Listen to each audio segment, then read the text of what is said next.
Good morning students. Today is date 7 of May 2020.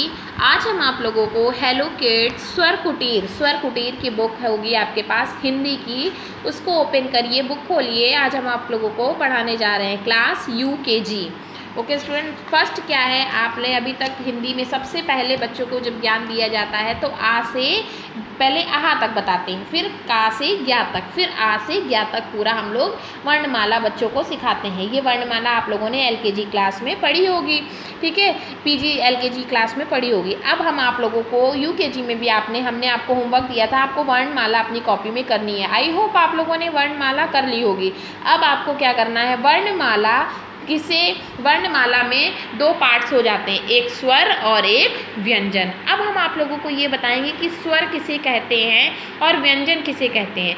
स्वर वे अक्षर होते हैं जो मात्रा के रूप में प्रयोग किए जाते हैं, उन्हें क्या कहते हैं, स्वर कहते हैं। जो इनकी मात्रा, जैसे छोटा आ की मात्रा होती है ना, बड़ा आ की मात्रा, छोटी ई की मात्रा, बड़ी ई की मात्रा, छोटे ये मात्राएं जो होती हैं, इनको क्या कहते हैं, स्वर। और व्यंजन किसे कहते हैं, व्यंजन वे अक्षर होते हैं जिन पर मात्राएं लगाई जाती हैं, जिन पे मात्राएं हम लगाते हैं, उनको क्या कहते हैं, व्यंजन कहते हैं। ओके स्टूडेंट, स्वर और व्यंजन कहते हैं। तो देखिए, जैसे हम आपको जैसे किताब लिखना है आपको, तो का में किसकी मात्रा लगाएंगे, छोटी ई की मात्रा लगाएंगे। फिर क्या लिखेंगे, ता में किसकी मात्रा लगाएंगे, बड़े आ की मात्रा लगाएंगे। फिर लिखेंगे बा,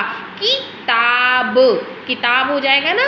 देखिए, जो स्वर में वे अक्षर होते हैं जो मात्रा के रूप में प्रयोग किए जाते हैं। ओके स्टूडेंट, जैसे मात्राएं क्या होती हैं, जैसे छोटे आ की मात्रा नहीं होती, बड़े आ की मात्रा ये हो गई, छोटी ई की मात्रा ऐसे लगाते हैं, बड़ी ई की मात्रा हो गई, छोटे ऊ की मात्रा, बड़े ऊ की मात्रा ऐसे लगाते हैं, री से ऋषि की मात्रा ऐसे लगाते हैं, ए से एड़ी की मात्रा ऐसे लगाते हैं, ऐसे ऐनक की मात्रा ऐसे, ओ से ओखली की मात्रा ऐसे लगाते हैं, औ से औरत की मात्रा ऐसे, आंग से अंगूर की मात्रा ऐसे लगाते हैं, आहा माने कुछ नहीं की मात्रा ऐसे लगाते हैं, है ना स्टूडेंट। ये मात्राएं हम लोग यूज़ करते हैं, मात्राएं लगाते हैं। ओके स्टूडेंट, तो आप लोगों को अपनी कॉपी में क्या वर्क करना है कि स्वर और व्यंजन, ये स्वर और व्यंजन अलग अलग लिखने हैं। कॉपी में आप वैसे जो है अपनी कॉपी में आप लोग ऐसे लिखेंगे, स्वर पहले हेडिंग डालेंगे, क्या, स्वर। तो स्वर कौन कौन से होते हैं, ऐसे छोटा आ, बड़ा आ, छोटी ई, बड़ी, ऐसे स्वर लिखेंगे। फिर आप लिखेंगे व्यंजन, हेडिंग दूसरी जब स्वर लिख डालेंगे तो उसके बाद आप हेडिंग क्या डालेंगे, व्यंजन, ठीक है। जब स्वर लिख लेंगे तो आप डालेंगे व्यंजन, ठीक।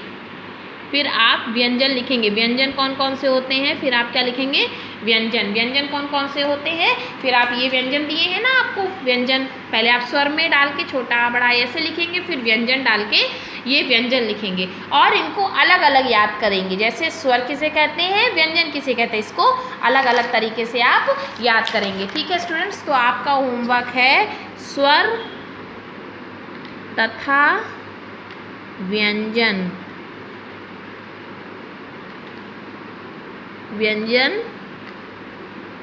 लिखो और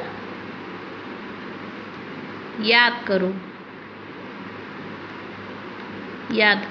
ये आपका होमवर्क है, स्वर तथा व्यंजन लिखो और याद करो। ओके स्टूडेंट्स, ये आपका हिंदी का होमवर्क है। Please parents, I request you, बच्चों को नीट एंड क्लीन होमवर्क उनकी फेयर कॉपी में करवाइए और ऑनलाइन क्लास लेने में उनकी हेल्प करिए। Thank you, have a nice day.